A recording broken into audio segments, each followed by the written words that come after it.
Hi, Ligaya Cruz here from Ligaya Realty Group. I'm here with Cambria from Fidelity Title Company, and we're here to talk about common ways to hold title.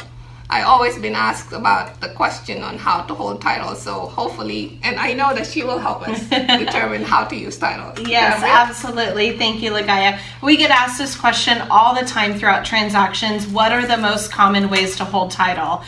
I see three different common ways of holding title. One is husband and wife as joint tenants, so you have joint tenancy, to where you have a husband and wife that own the property as joint tenants. In this situation, I always get asked, if we held title as husband and wife as joint tenants, what happens if something happens to my spouse?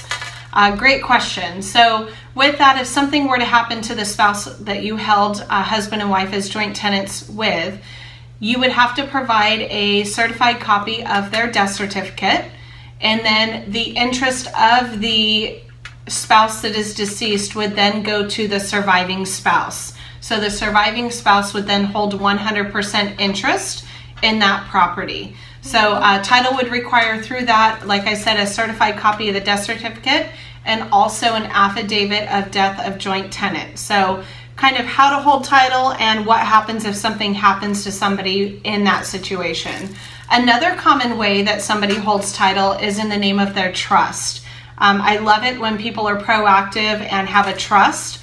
This definitely protects your family if something were to happen to you, and I wish more people would do it. So when you hold the property in a trust and you go to sell the property, the title company is going to require a copy of your trust so we can confirm who the trustees are on the property to sell that property. If something were to happen to one of the trustees in the trust, we would also still require a copy of the trust so that we can see who the other trustees are on the property or the successor trustees are on the property, and how they can either sell that property or what needs to happen.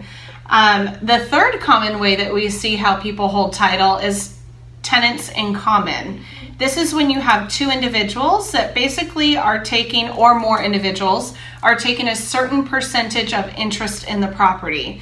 So for example, let's say Cambria Minton, I am married, but I'm gonna show it as a single woman here. So Cambria Minton as a single woman and Ligaya Cruz as a single woman as tenants in common. This would show that I have 50% interest in the property and Ligaya holds 50% interest in the property.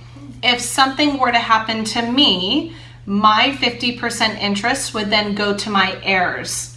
She maintains her 50% interest, but my 50% interest goes to my heirs. Now here's where it can get a little bit tricky. If I hold the property as a single woman and I pass away, my interest would then go to my heirs, but if I hold it as a single woman, it would then have to go to probate because I'm not holding it in the name of a trust. So this opens up a whole nother can of worms if you're taking title as a individual only on the property. So Cambria Minton, a married woman. If something were to happen to me and I did not hold the property in the name of a trust, my property would go into probate.